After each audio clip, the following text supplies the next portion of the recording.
Good evening, everyone. Today is Thursday, September the 25th, and on behalf of the Kentucky Genealogical Society, thank you for joining us tonight for our webinar, um, The Padgett Methodology for Effective Cemetery Research in Genealogy with Christopher Padgett. I'm Kathy Keyser from Lexington, Kentucky. Also with me is Susan Court of Arlington, Virginia. We're your co-presidents. Elizabeth Allen Pennybaker from Burlington, Vermont, and Melissa Barker from Tennessee Ridge, Tennessee, and they are directors of the society at large. The society is an all-volunteer grassroots organization with members throughout the U.S. and a half a dozen countries. Before Melissa introduces our speaker for tonight, let me remind you that if time allows, Christopher will be answering questions at the end of his presentation. To ask a question, if you look at on your bar at the top, you'll see what looks like a speech bubble. It has a question mark. If you select that, a box will drop down and you can type your question. You can do this anytime during his presentation, as Elizabeth will be gathering those questions and she will do the moderate a Q&A at the end. Chris has a handout tonight, and if you look at the next little icon over from it, it looks like a little piece of paper with a paper clip. If you select that, a box will drop down and there is a PDF there that you can download to your computer and go over it as Chris does his presentation, or you can save it for later. Okay, with that, I think we're ready to get started. So let me turn over the meeting to Melissa. Thank you, Kathy. I'm so excited to introduce Christopher Padgett. He is an 8th generation Kentuckian. He has devoted over a decade to uncovering and preserving the rich legacy of Kentucky family history. A former president of the Kentucky Genealogical Society, he has become a trusted voice in Kentucky genealogical ecosystem, speaking, writing, and collaborating with others on numerous projects, all with the ultimate goal of making Kentucky's rich heritage more accessible and empowering family historians can connect with their ancestral roots for generations to come. His efforts ignite a passion in family historians, encouraging them to explore their roots and honor the enduring legacies of those who came before us. And I am also proud to say that he is the one who got me involved in the Kentucky Genealogical Society. Take it away, Christopher. All right. Well, cemeteries are more than final resting places. They are open air archives of our history, waiting for us to read them. Every stone, every inscription, every patch of bare ground tells a story. Some are loud and clear. Others whisper from beneath unmarked earth. The most powerful discoveries often come when you train yourself to listen to what's not there as much as to what is. And when you walk through a cemetery, you're stepping into a library without a roof. Every headstone is a book, but often with missing pages. Some of those pages have been stolen by time, weather, or neglect. Others were never written down to begin with. Your job is to find what's still legible and then to fill in what's been lost. If we approach these spaces with structure and intention, we can uncover stories that go far beyond the names and dates carved in stone. The model I'm sharing with you today, the Padgett Cemetery Research Model, is a 7-step repeatable approach I've refined over years of fieldwork, archival digging, and preservation work. It's designed for intermediate to advanced researchers who want consistent, defensible results and who want their findings to survive long after they're gone.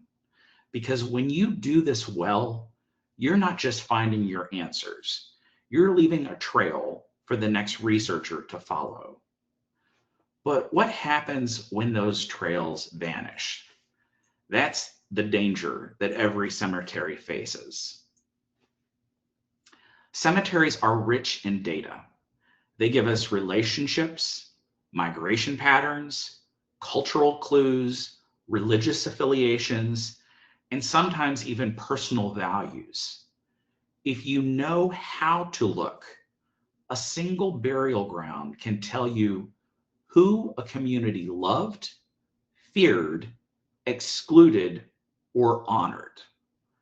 But cemeteries are fragile archives. Stones erode. Cemeteries are neglected. Land gets redeveloped. Records get lost. Even the best kept cemetery is in a slow, steady conversation with weather, plant roots, and gravity. And time wins every single argument. And here's the part I want you to remember. The most important grave in a cemetery may be the one without a stone. Unmarked graves are silent, they're invisible, and they vanish completely if no one is paying attention or is recording them. A century from now, someone will walk through the same space and never know a person once lay there unless we make sure they do. So before we can record these graves, we need to understand why they may be unmarked in the first place. So why is there potentially no grave marker? There are many reasons why a grave marker may have no visible marker. It could be personal or family decisions. They didn't want a marker. They were the last to die or didn't plan ahead. They are buried next to their spouse or their parents. They changed their identity. The survivors didn't buy a marker. There could be financial or social factors.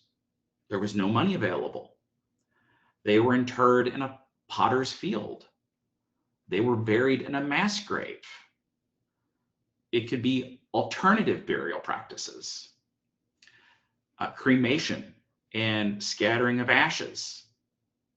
There could be material decay or vulnerability. The marker may have been made of wood or sandstone. The marker could have been destroyed. The marker could have been tipped over and it's now covered by soil and grass. And the only marker was a temporary funeral home plate that has since disappeared. There could be environmental events. The cemetery is underwater. There could be human intervention or land use change. The cemetery was moved. It was built over, or markers were used for something else completely. When you add all these possibilities together, it becomes clear how quickly a person's final resting place can slip from memory. Without careful, consistent documentation, even the most sacred ground can lose its history, and with it, the people who once shaped that community. And this is why method matters. Random notes in a spiral notebook won't save a cemetery's history. Systematic documentation might. So how do we make sure nothing and no one gets overlooked? Well, we use a plan. My method is built around the acronym Padgett. And yes, that's also my last name. I didn't name it after myself because I think I belong on a monument. I named it that because you'll remember it. And if you remember my last name, you can remember the 7 steps. And if you remember those 7 steps, you'll never walk into a cemetery without a plan. Think of it this way. Every time you step into a cemetery without a plan, you're gambling with your time. A plan turns wandering into discovery and discovery into preservation. And preservation is what we're really here for. So here's what each letter stands for. P is for pre-field research. A is for arrive and document on site. D is for decode gravestones. G is for gather and correlate records. E is for establish context. T is for trace with mapping and plotting. And T is for tell and preserve the story. These steps form a loop, not a straight line. You'll find yourself circling back, refining what you know as new evidence comes in. The loop keeps you honest, keeps you thorough, and ensures you don't leave important stories behind. And that plan doesn't start with your first step into the cemetery. It starts long before. This is where your best discoveries often happen when you ever step foot in the cemetery. I start with historical maps and plats, deeds and land records, historical aerial imagery, burial registers, obituaries, and church records. I also make note of ownership and caretaker details. Those conversations can open doors later. Sometimes this step uncovers something you never could have anticipated. While working on my Macmillan line, my great-grandmother was one of 17 children. I set myself the task of tracking down the burial locations of all of her siblings. This was a Catholic family, and I was doing this long before burial records were online. Back then, research meant calling the cemetery office, paying a fee, and waiting for an administrator to generate a printed report of everyone with that surname from all 4 Catholic cemeteries in the city I was researching. One afternoon at my desk, I began matching each record to a family member. This was before I visited the cemeteries. That's when I spotted something odd. 2 separate burial entries for my great-grandmother's sister, Della. One was in Calvary Cemetery, the other in St. Michael's Cemetery. Both listed her birth date, but one burial date was 3 years before her actual death in 1944. For a moment, I wondered if I'd found 2 different women, but the names and dates matched. It took a call to the cemetery office to unravel the mystery. The staff explained that the first burial was not for Della herself, but for her amputated leg. At that time frame, it was common in Catholic tradition to bury an amputated limb in consecrated ground. The second burial, 3 years later, was for the rest of her. And here's the part that stays with me. Both graves are unmarked. If you walk through that cemetery today, you would never know they were there. That entire discovery happened at my desk before I ever set foot in either cemetery. Without that pre-field work, those graves and that unusual piece of family history would still be hidden in the records. So if you walk into a cemetery blind, you're at the mercy of what you happen to notice that day. But if you arrive with the puzzle already partially assembled, you'll know what pieces to look for.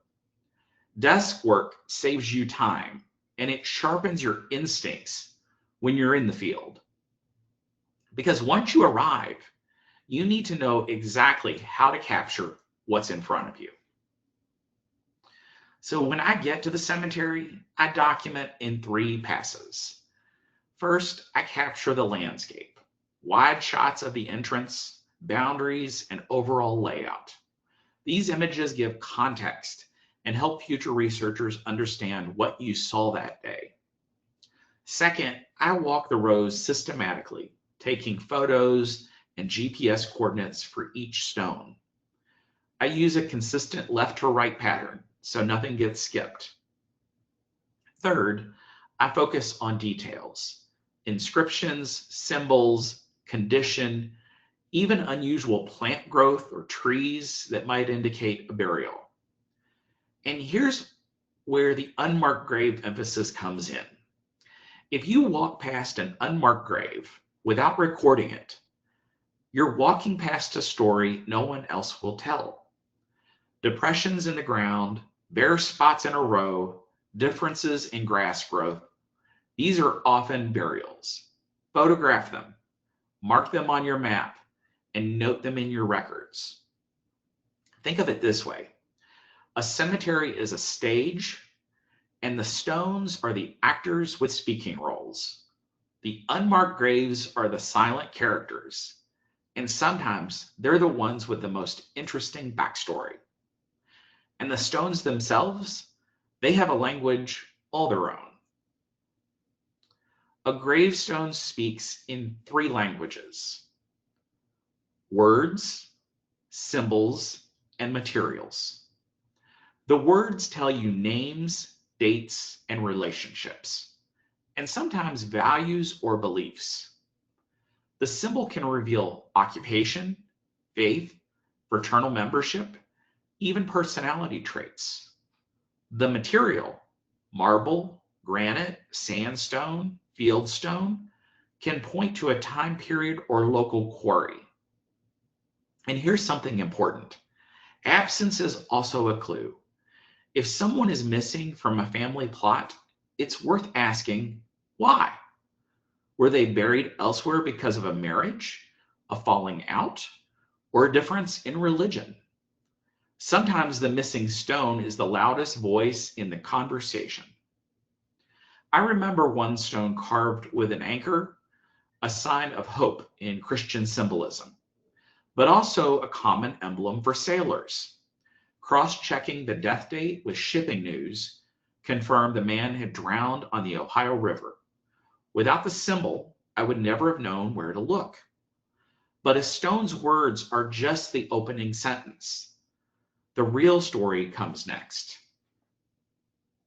This is where you turn static data into living history. A stone tells you who they were, but the records tell you why it mattered. I cross-check every burial with vital records, probate records, newspapers, and church registers. Each source adds another layer to the story. One thing I often tell researchers is your gravestone transcription is just your starting line, not your finish line. A gravestone might say Mary E., wife of J.T. Wilson, 1861 to 1898. That's bare bones. But the probate file might reveal she left behind 3 children under the age of 10. A church register might note she died of consumption. A newspaper might carry a death notice that says she was a devoted member of the choir, remembered for her kindness. Suddenly, Mary E. isn't just a name in granite. She's a voice you can almost hear. I once found a stone for a woman who died in 1918. The date immediately caught my attention. Spanish flu era. The death record confirmed influenza, but a newspaper clipping revealed she had been a nurse caring for others during the outbreak.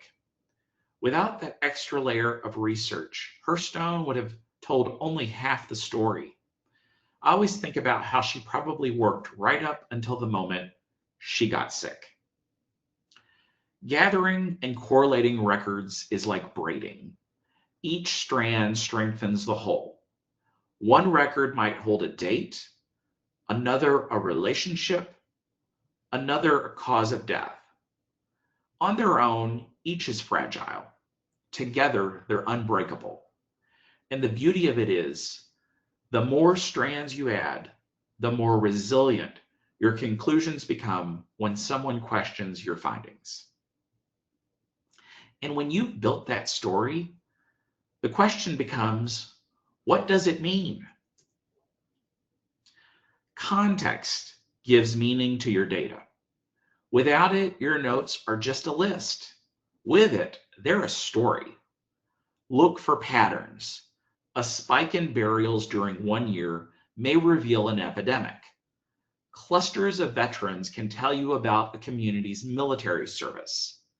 Separate sections might reveal social, racial, or religious divisions.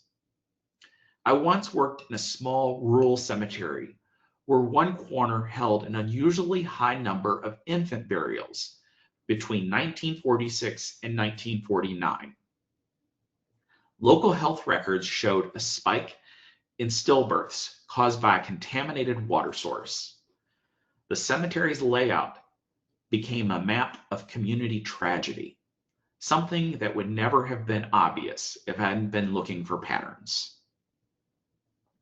Another time in a large city cemetery, I noticed a ring of graves belonging to immigrant families from the same small town in Italy.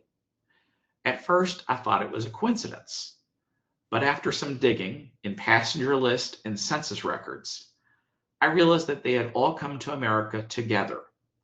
lived within a few blocks of one another, and chose to be buried side by side. The cemetery told a story of migration and enduring community ties.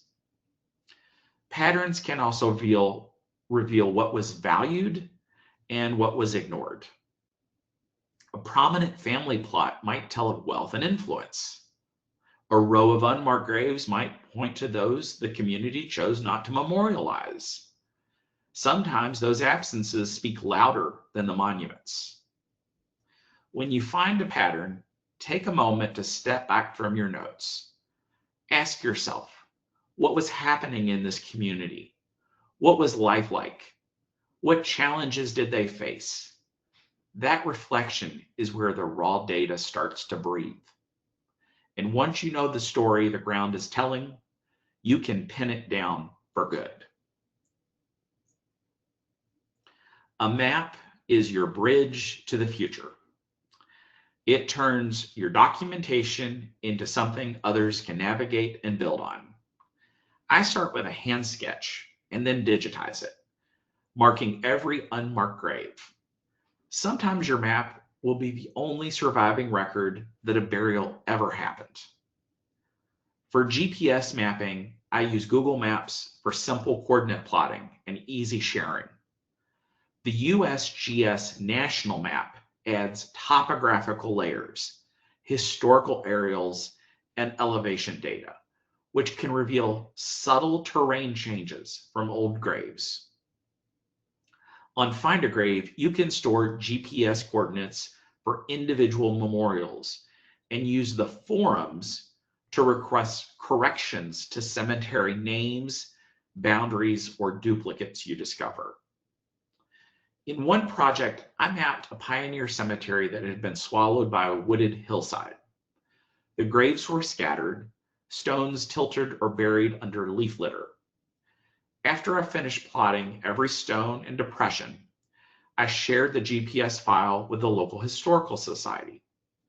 They now give it to descendants who visit, guiding them straight to their ancestors' spot.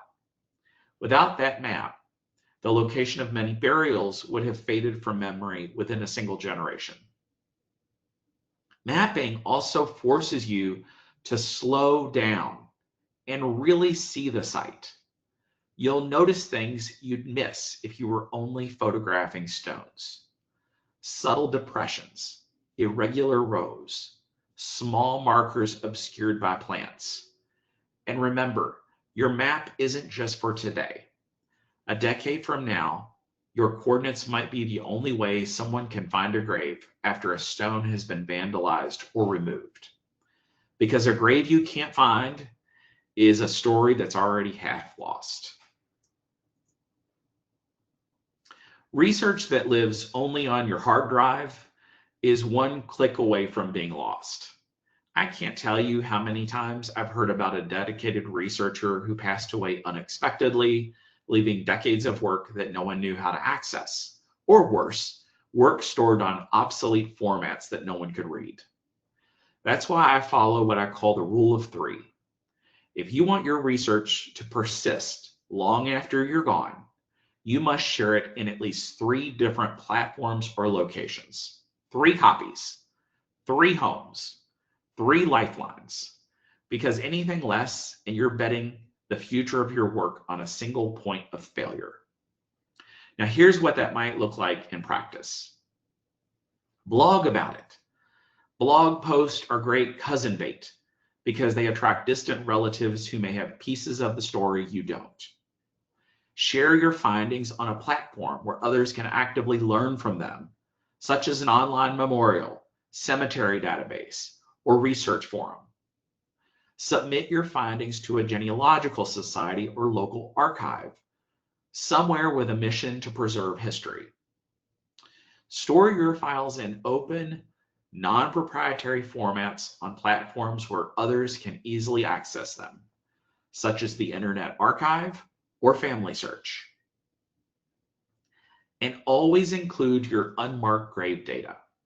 That might be the only record of those burials anywhere in existence.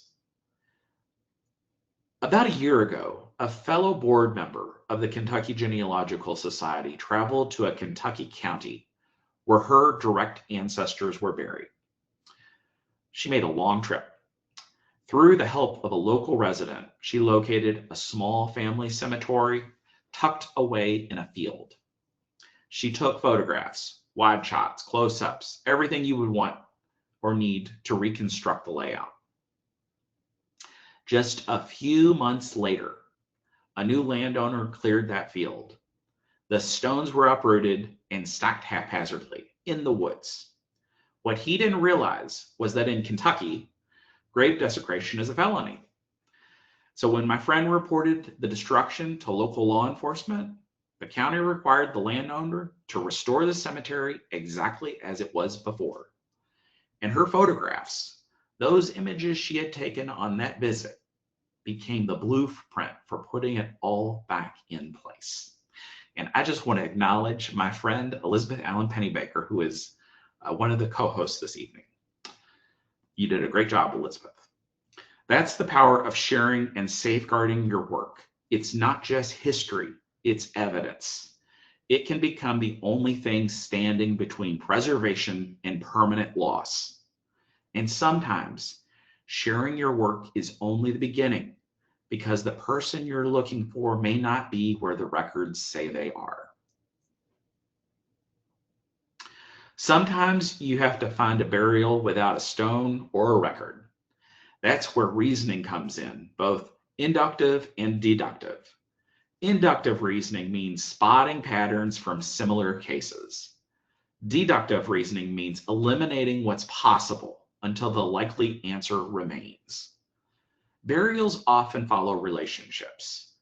Someone might be next to a spouse, a sibling, or an adult child who cared for them. Sometimes they're buried with an in-law instead of blood family. You may find them in a retirement location, a chosen family plot, or even separated by religion.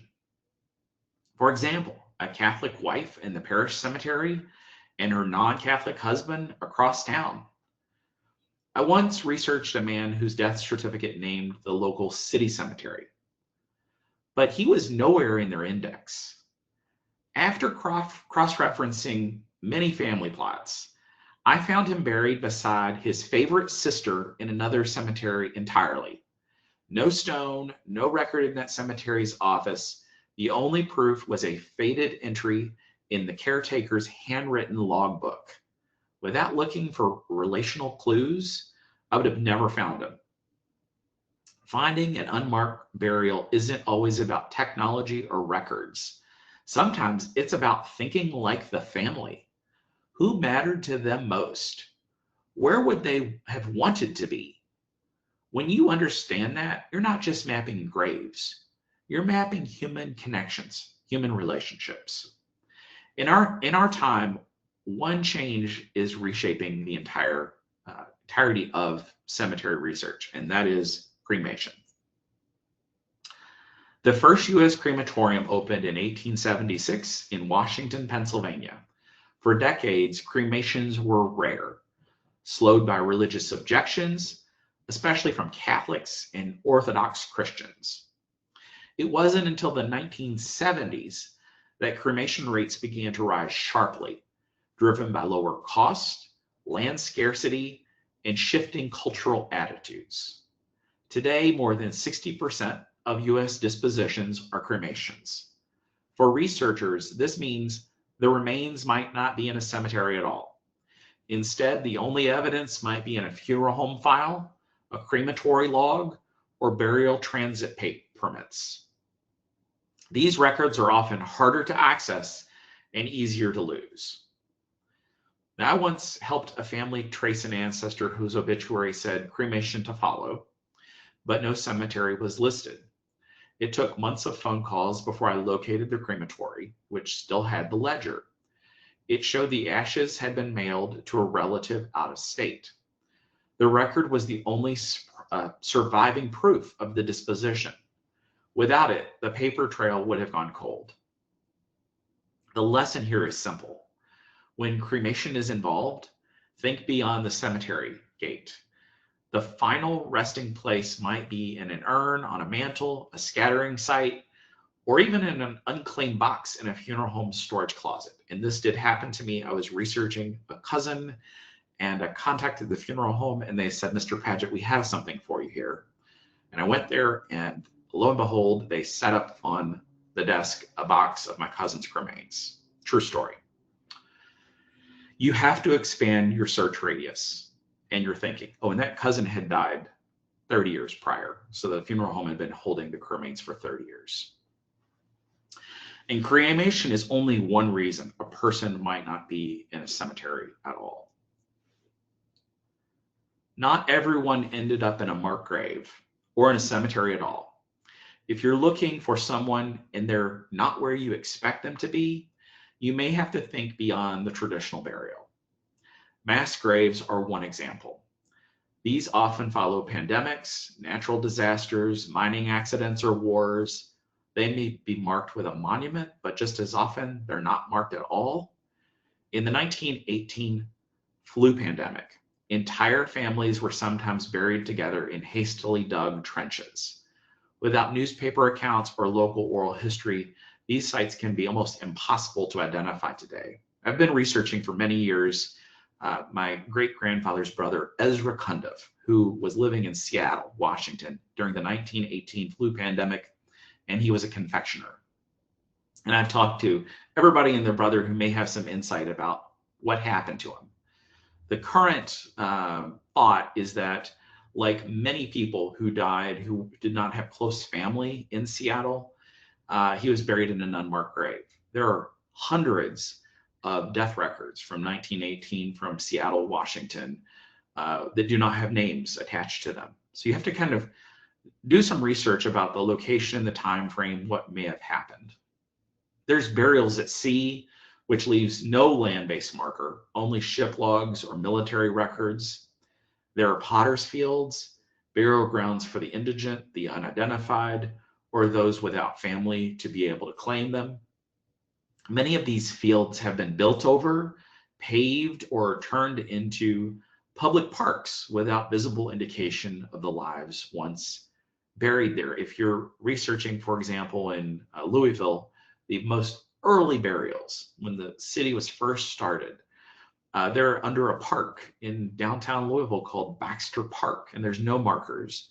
But I know just from family history that I have several family members buried in that park. And this is often what happens with these very early burials. And there are medical school dissection burials. In the 19th and early 20th centuries, bodies used for anatomical study were often buried together afterward, sometimes in a single unmarked plot.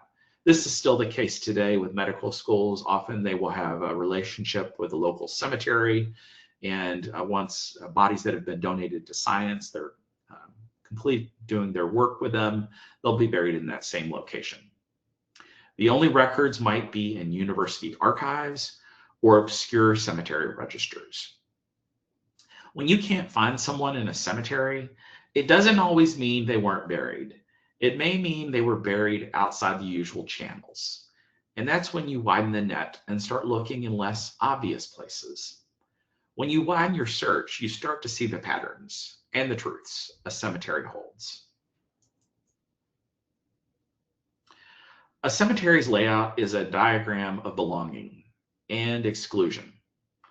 When a person is buried and where they are not can tell you as much as any record. In many older cemeteries, suicides, murders, or those outside the faith were sometimes placed on the periphery. Enslaved burial grounds were often unmarked and set apart, hidden from the main entrance, or placed on less desirable land. Children's sections, veterans' rows, and fraternal order clusters can speak to a community's identity and pride. Ethnic or religious groupings reveal the ways immigrants and minority groups maintain cultural ties, even in death. I once worked in a cemetery where the far northwest corner held a set of small, simple stones, all inscribed in German. Research showed they were from a wave of 19th century immigrants who worked together in the same local factory. They chose to be buried together, away from the main section, preserving their language and identity even in their final rest.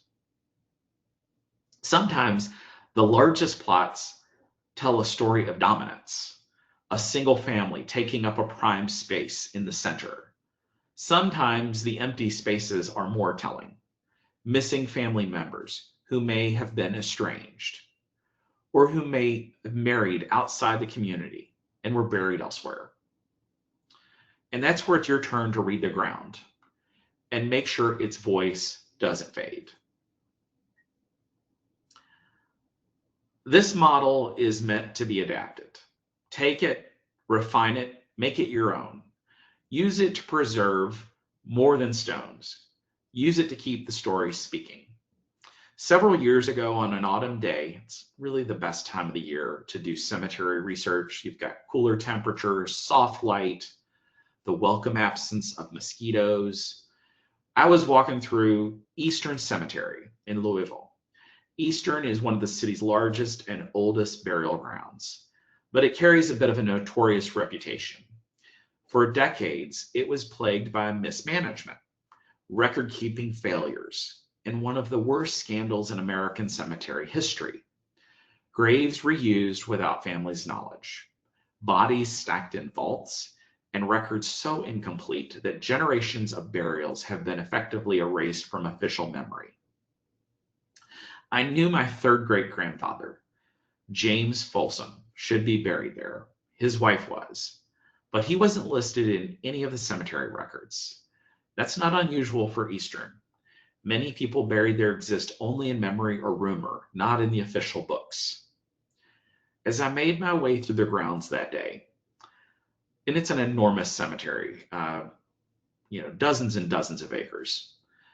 Grass is frequently uncut. It's not the easiest to kind of navigate. A lot of volunteers spend a lot of time cutting the grass there. I came upon the public burial vault and noticed the tiniest edge of a stone marker protruding from the soil. Curiosity got the better of me. I went back to my vehicle, I grabbed a small garden shovel, and I began carefully working around the stone. It wasn't large, and it was buried face down. Slowly, I freed it from the earth, turned it over, and there it was, my direct ancestor's marker, hidden for who knows how many decades. In that moment, I realized if I hadn't been there, if I hadn't been paying attention, if I hadn't acted, this marker might have stayed buried for forever. James would have remained absent from every official record, erased from the visible history of this cemetery. And that's the power of paying attention, of working with intention, and of following a method that leaves nothing to chance. Because when you do, you're not just reading history, you're rescuing it. Cemeteries are only part of my work. The stories go much further. You can follow along with my journey at cornislandproject.org, where I share family history stories, research tools, and reflections on preserving memory. I also post on social media on Blue Sky at Corn Island Project, and together it's become an ongoing archive of my body of work. And with that, I'll take any questions that folks have, turn it back over to the host to run tonight.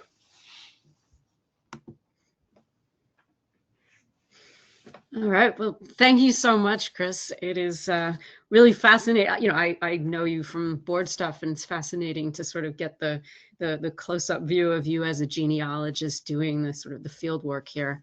And also, thank you so very much. You were incredibly helpful when you were helping me deal with the family member that you were talking about.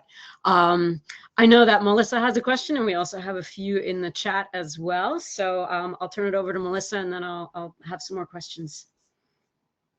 Yes, yes. I was just wondering if you have run across, there is a, I don't know if it's a myth or not, but there's a lot of times many genealogists will talk about the fact that married men, were normally buried in their wives' family's cemetery.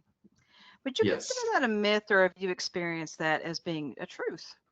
I think that's a consistent pattern. I have, you know, the men die first. That's just how it is, and the women decide where they're going to be buried, and oftentimes it's in their the family cemetery that is important to the wife, and that, yeah, I see that consistently. Thank you. Yeah, I've heard that consistently, and I thought, that's a good thing to follow the wife's family, even if it is other surnames that are not the direct line. Maybe they establish a cemetery and that's where they're buried. So I want to know Absolutely. what your experience was with that. Thank you. Yes. Interesting. I didn't realize that either. We have a question here that besides searching the internet, how can you find out who the caretakers are? And then there's a Right. follow-up from that. So I'll start with that one, and then there's the next question with that. Yeah. So you want to research who owns the land, that the cemetery is on, and start there, and that will point you to that's who you want to go to first, is the landowner. And yeah, so start by researching the land titles. Okay. And then your answer, I think, may partially answer this, but it's a little bit more complicated. Who is responsible for burials in an inactive church? That's a great question. There's so many different unique laws governing cemeteries, like all over the place. And it really is going to depend upon the location and what sort of laws exist. I'm well aware of situations where families have went to a local judge to get a court order to have someone buried in a cemetery that was closed. But it's going to vary from location to location and sort of what's the law in that jurisdiction. And so as you're researching cemeteries, another piece of context you want to know is, like, what is the local law? And if you're specifically researching in Kentucky, you want to go to the Kentucky Attorney General's website. They have a lot of great information on there about law and legal rulings and guidance as it pertains to Kentucky cemeteries. And actually, I think this might be a good moment to ask you to share with folks what I did not know, which is the rules about cemeteries in Kentucky that are on private land, because there are a lot. And that was coming from out of state, that's just not as common here. And what are, like, the landowner's obligations to in terms of taking care of a cemetery that's on their land? Yes. So specifically, a big challenge with cemeteries in Kentucky, there's most people don't know this, but there's over 43,000 unique burial locations that have been documented in Kentucky. It has more cemeteries or burial locations than any state in the country, by far. And a lot of that has to do with Appalachia and farm cemeteries specifically. But cemeteries on a farm, the landowner is responsible for ensuring that the cemetery is maintained, that there are that the family can visit. There should be an opportunity for a family to visit. And I hear stories about, like, I can't get onto the cemetery. There is very specific law in Kentucky about being able to access cemeteries, how they should be maintained, how cattle should not be roaming in a location where cemeteries or burial grounds or grave markers are located. And again, I would point folks to the Kentucky Attorney General's website.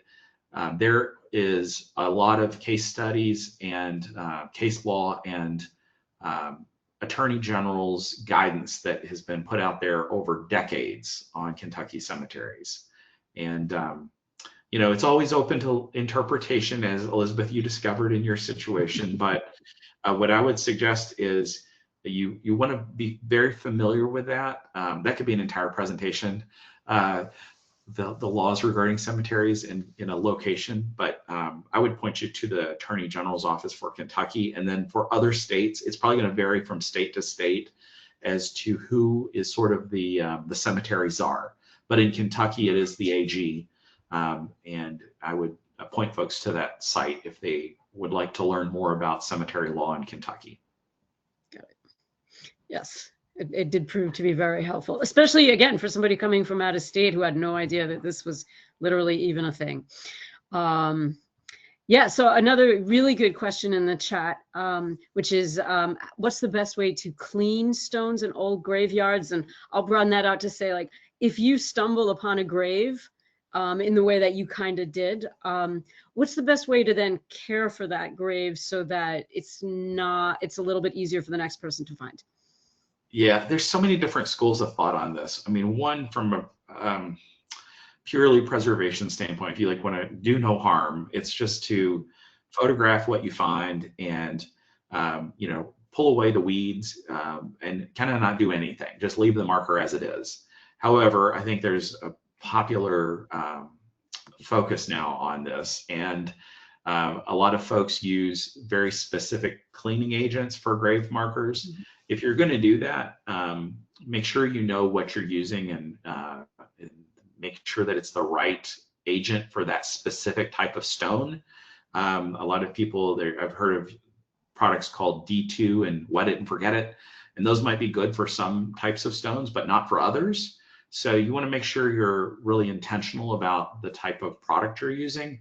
And then you also need to get the permission of who owns that specific plot before you just go willy-nilly out becoming someone who goes around just cleaning grave markers. You want to get the permission of the person who owns the plot, and if it is a cemetery, you want to get permission from the cemetery caretaker, because that's their property, and it's important to kind of keep that in the back of your mind. But as a researcher, I mean, a lot of the times what I do is I just photograph what I find. I have cleaned a stone before. In the presentation, I showed a photo of my grandparents' marker. I did clean that with D2. My grandmother, she wanted a very white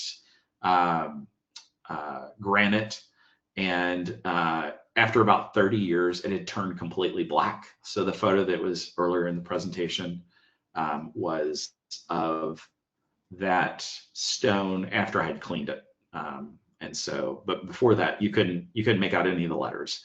That's the only marker I've ever cleaned, and in part because you know, that's I have an ownership interest in that grave. But if you're going to be cleaning someone's grave marker, you need to get permission. I would not just go out and do that without at least finding out if there's living descendants, or do they give you permission to do that, and is the cemetery where the person is buried, are they okay with it? And then be very, very careful and intentional about the product that you use. You need to research that and not just go based upon something you learn about on YouTube, or you read an article and think, oh, this can work with everything. Some of those products can actually damage the stones depending upon the type of stone that it is. So is there a way to, you know, sort of figure out what kind of stone you've got? I mean, I would imagine that there's similar types of stones, or, you know, like a lot of granite in one place and marble in another, or whatever. Yeah, I mean, you've got granite, you've got marble, you've got sandstone. Some stone or some markers are made out of metal, aluminum. So it just depends on what it is. And then again, you need to understand what the best practice is for cleaning that type of marker. And actually, this leads to a related question, which is a lot of times, especially if you're dealing with an old pioneer cemetery, there's a record that says that somebody's in there, and then you got to figure it out. And it's often almost completely illegible. And I'm wondering if there are any tricks to like being able to read an old gravestone that, you know, if you just look at it, you really can't read it. So some techniques you can use that aren't going to hurt it. Or you can use a mirror. That's always a really good technique. Sometimes light is the most challenging aspect to kind of reading an old stone. That's why it's really good to go in autumn. The light just tends to be better, but mirrors work. So, you know, point the mirror towards the the stone itself, and sometimes that'll make it easier for you to make out what is on the stone. Another thing that you can do, which is really simple and is not going to harm this marker at all, is take a small bottle of just water and just spray some wet water on the stone, and oftentimes that's all you need in order to be able to make out what is there. Interesting. That makes total sense. Yes, I hadn't really thought about that. I was also wondering if there are like iPhone apps or things like that. Is there anything else out there that you can point people to? You know, I think the one that is the most like prevalent these days, of course, is Find a Grave, and they have a excellent app. If you are going to use that platform, which is it's a smart platform to use for a variety of reasons. It now integrates with a lot of genealogy software. Find a Grave integrates with Ancestry, of course. It integrates with Family Search. People who do WikiTree, it integrates with WikiTree. What I would say about Find a Grave, which this is something that is, I learned this from Krista Cowan after watching a presentation that she made a couple of years ago, and I don't think many people were paying attention to it, and that is Ancestry has been in the business of AI for a long, long time. If you are a user of Ancestry and you log on to their site and you access records, you know, when you're searching for someone, you're going to get a handful of records that get produced for that person, but they have a lot more records. And what I learned from that presentation was Ancestry connects a higher rating for a Find a Grave memorial. By that I mean, if someone has a Find a Grave memorial created, you may get more records triggered through Ancestry than if they don't, which could also make the argument for creating a memorial if you don't have a marker, if it's an unmarked grave. And then the other thing I learned from that same presentation was that Ancestry scores an even higher number to memorials that have a photograph attached to them. So if you have a Find a Grave memorial and it has a photograph attached to it, it's possible that you might get some additional records out of Ancestry than if there wasn't a Find a Grave memorial and it didn't have a photograph attached to it. So for whatever reason, they've trained their AI to, when they see, oh, there's a grave here in this cemetery and it matches these names and dates that we have in our massive database, let's share some more records that we know about. So that's a trick that I'd offer to folks. If you are going to go the Find a Grave route, I highly recommend that, and Find a Grave is free, of course. I highly recommend that you use the Find a Grave forums. A lot of people use Find a Grave, but they don't create a forums account. The forums account is really important because there are tons of insights and information in those forums specific to a state level. So there is a Kentucky forum where you can find out a ton of information about Kentucky cemeteries. And I'd point folks to that. And they have one for every state, by the way. You can also use those forums to do additional cemetery research. So I would definitely point people to sign up for one of those forums. They're completely free. And if you're doing cemetery research, they're a very valuable resource. Oh, that's super helpful. Yes, thank you. We actually, in the chat, we had several people just sort of posting links to Find a Grave, you know, for their ancestors and so on. It's definitely a popular platform. And then also somebody noted that there are mistakes on Find a Grave, which in any crowdsourced platform there certainly would be for sure. So one last question that I would love to fit in if we can, which is any recommendations as to companies or persons who can repair old broken gravestones? And then also you gave me an interesting recommendation of a company that will actually exhume ancestors for you if the need arises. So maybe you want to share both of those. Yeah. Oh, sure. Yeah. Let's start with the latter one first, because that's a great one. And just so we're all on the same page. There was a situation where there was a possibility that existed that an exhumation may have to happen. And if you ever are in one of these situations, because these do happen, and I say this as someone who We are actually exhuming my father's grave and moving him from one cemetery to another, but that's an entirely another presentation. And that was a family decision we made, based largely upon where my mother wants to be, not where he wanted to be. But the rule of thumb is, if you're doing an exhumation, first of all, you got to get permission. You got to get a court order to do it. But also, and so that's county by county, and it varies, I'm sure, from state to state what's required. But if it is a grave that's a pioneer era, so that we're talking about pre, let's say 1900, there are specialized companies that do those types of exhumations, and you don't want to work with a local funeral home. Local funeral homes are great for someone who died in the 20th century. But when you're talking about someone who died, someone who died in the, in the 20th century, someone who died in the 19th century, that's where you're going to want to get specialized resources involved. And in Kentucky, there are a couple of different companies that do that. And I don't have them off the top of my head, but a cultural resource analyst is one of them. But you want to work with a company like that. They know what they're doing. They know how to do those types of exhumations, and they will do it properly. If you just hire a funeral home operator to come in and dig up a grave from 1860, there could be some problems there. So make sure if you ever run into that, the rule of thumb is prior to 1900, you don't want to work with a funeral home. You want to work with a specialized company that does exhumations. And then the second question, what was the second question again? About repairing old broken gravestones. So not nearly as dramatic as digging people up. Yes.